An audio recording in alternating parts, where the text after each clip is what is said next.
tunapomzungumza rais atumzungumzi Magufuli. Kuna tofauti ya Magufuli na kuna tofauti ya rais. Rais sio mali ya familia. Rais ni mali ya taifa. Ukimzungumza mheshimiwa hayati Magufuli kama Magufuli, yeye unamzungumzia kama mali ya familia. Lakini ukisema rais mstaafu, haumzungumzii tena mali ya familia. Kwa hiyo hapa sasa nitataka tumzungumze kama mali ya taifa.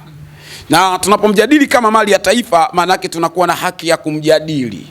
Na mjadala mzuri ni ule ambao utaainisha uzuri na mapungufu ya kibinadamu. Mapungufu yalikuwa kwenye nini na uzuri wake ulikuwa kwenye nini. Nitaanza na eneo la uzuri wake.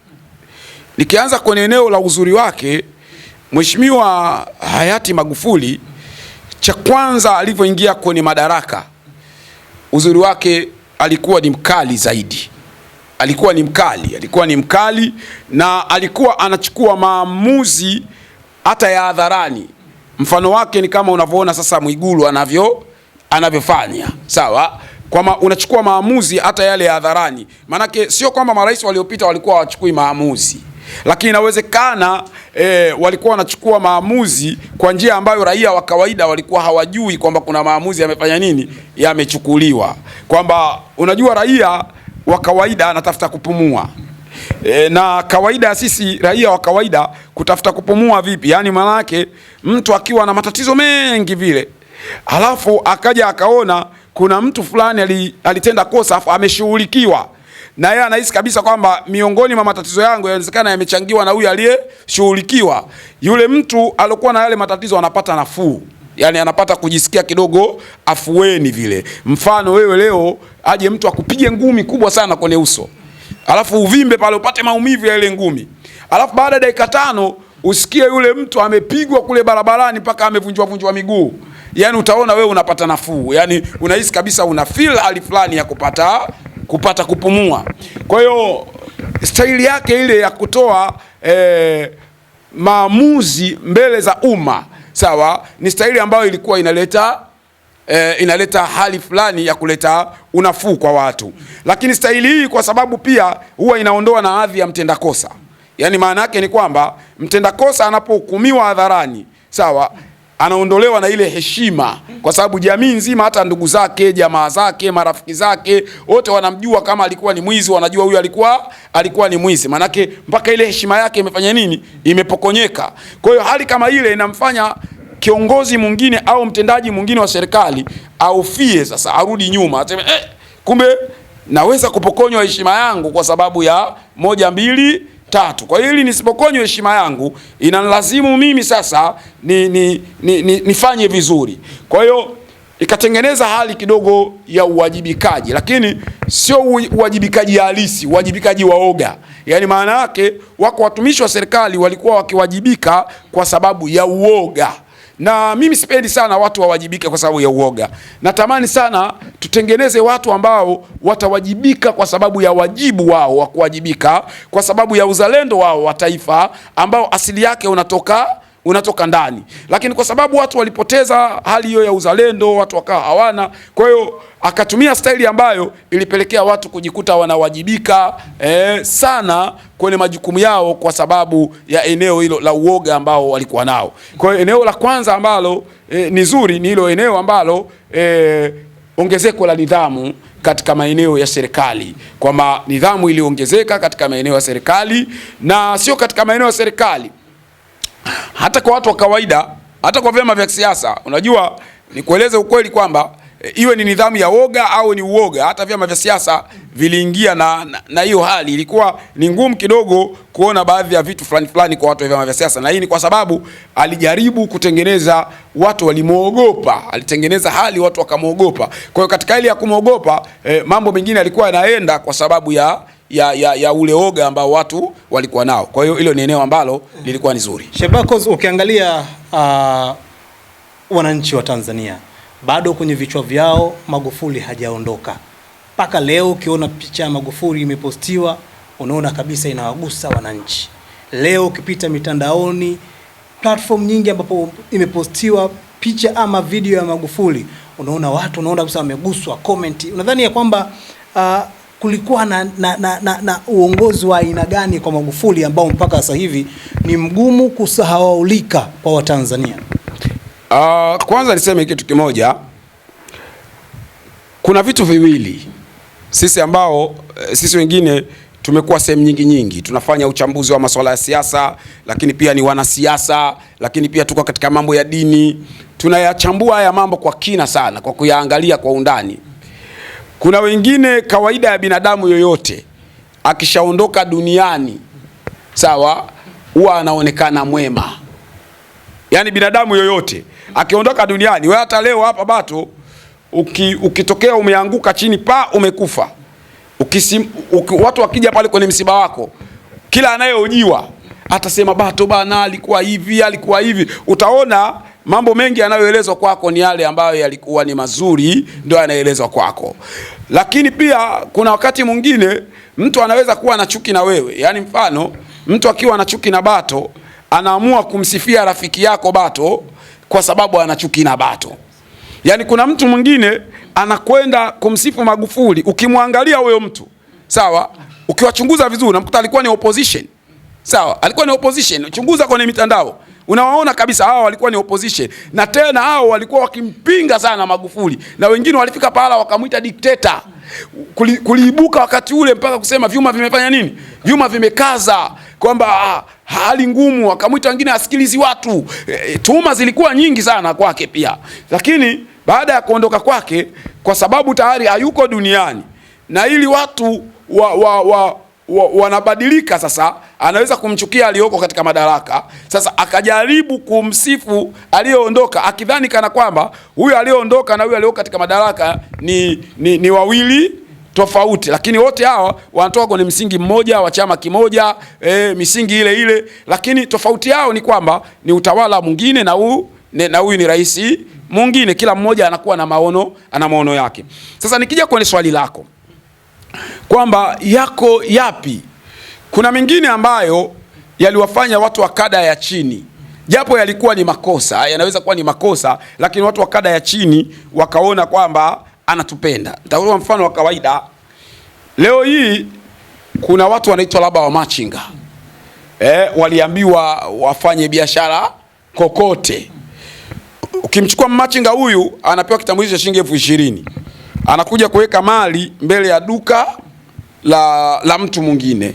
Ukimuuliza mwenye duka huyu, anaweza kuwa anaona anaumia, sawa, na anaweza kaona hili jambo sio zuri kwake huyo mwenye duka, kwa sababu labda atasema mimi nalipa TRA, nalipa kodi, nalipa frame, nafanya nini, alafu huyu anachukua mzigo wake anaweka mbele ya duka langu, wakati yeye ana kitambulisho cha shilingi 20,000 tu, na anauza vile vitu ambavyo mimi ninavyo. Mwisho wa siku maduka mengi, mfano Kariakoo, yalifungwagwa. Sawa, wengine wakawa wanachukua ile mizigo wanawapa wa machinga bila kulipa kodi, wanaitoa kwenye masto yao, wanawagawia wa machinga wanauza barabarani, yeye jioni anakusanya nini? Anakusanya hela. Kwa nini? Kwa sababu aliona haja ya kuwa na frame tena sioni, bali haja yangu ni bora niwape wa machinga. Lakini kwa kada yao watu wa kawaida ambao sasa ni wa machinga, kwa wao ni nini? Ni furaha. Sawa. Kwa hiyo watu hao sasa kwa upande wao sasa wanasema yes. Sasa mtu kama huyu leo akija kuambiwa salaba toka barabarani Kariakoo, unamuondoa labda barabarani, unafikiri akikuta picha sasa ya Magufuli imepostiwa, unafikiri nini atakachoenda kufanya?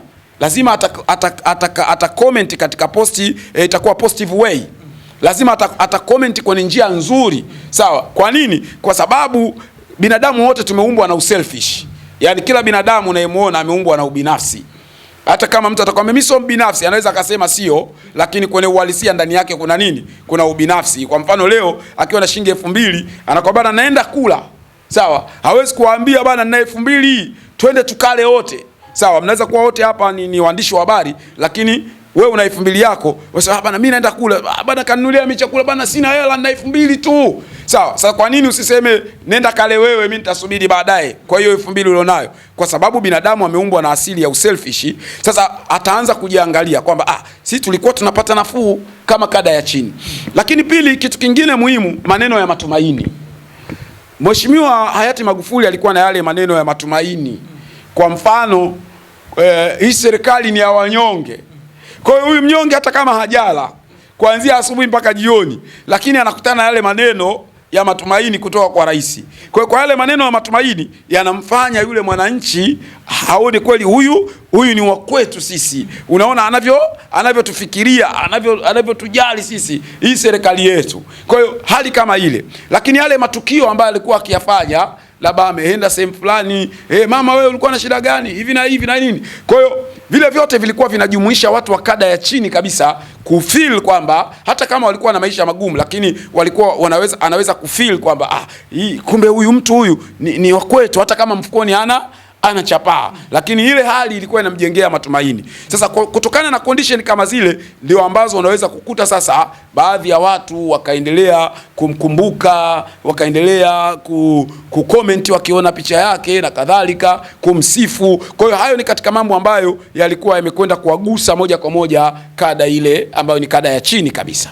Kuna namna ambavyo viongozi waliopo au watakao kuwepo katika miaka ijayo, japokuwa kuangalia yale ambayo kwa kafanya Magufuli mpaka leo anakubalika na wananchi, inaonekana bado wanamkumbuka kupitia uongozi wake. Kuna namna ambao watakuwa wajifunze kupitia yale, ili mali nao pia wawe moja kati ya viongozi ambao wataaminika kwa haraka zaidi na wananchi. Katika mimi naweza nikasema hivi kwamba binadamu yoyote tunapaswa kuchukua mazuri yake, lakini mabaya yake hatupaswi kuyachukua, kwa sababu binadamu ana pande mbili kama nilivyosema mwanzo. Anayo mazuri lakini anayo mabaya. Kwa mfano sisi ambao ni watu wa siasa, sawa, ukienda kwenye reti ya siasa kwa maana ya upinzani, namna ambavyo Jakaya Mrisho Kikwete alivyotoka, sawa, upinzani ulikuwa uko juu sana, sawa, uko juu, yani demokrasi ilikuwa ni kubwa kwa watu kwamba kujifanyia maamuzi. Na hapa kuna demokrasi ukiangalia ndio panaenda kusimama kwenye ibara ya 8 ya katiba. Kwenye ibara ya 8 ya katiba ndio inatoa mamlaka ya serikali kuwa ni ya watu. Yaani serikali tunayoona ni ya wananchi. Lakini wananchi wanapataje mamlaka ya kuwa na hii serikali? Ni kwa sababu wananchi hawa wamepewa mamlaka haya na katiba ya nchi kwamba hii ni serikali yao. Sasa wananchi wanachokifanya ni nini? Kwa sababu hatuwezi kuongoza wote, tunamchagua mwananchi mmoja, tunakasimisha madaraka kwake. Yaani maana yake wananchi wamekasimisha madaraka kwa rais.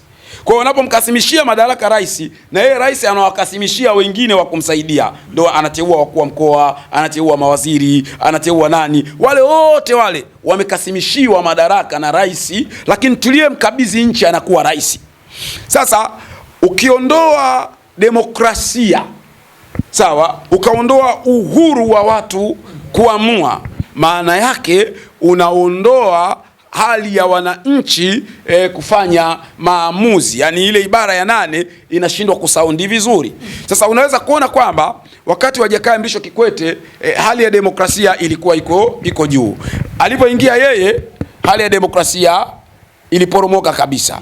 Na iliporomoka kwa sababu nyingi sana ambazo kila mmoja anajua. Kwanza zile kauli, pia alikuwa na kauli nzuri za hamasa, lakini alikuwa na kauli ambazo kidogo kwa watu ambao ni wa vyama vya siasa hazikuwa, wakati mwingine zilikuwa pengine hazipendezi.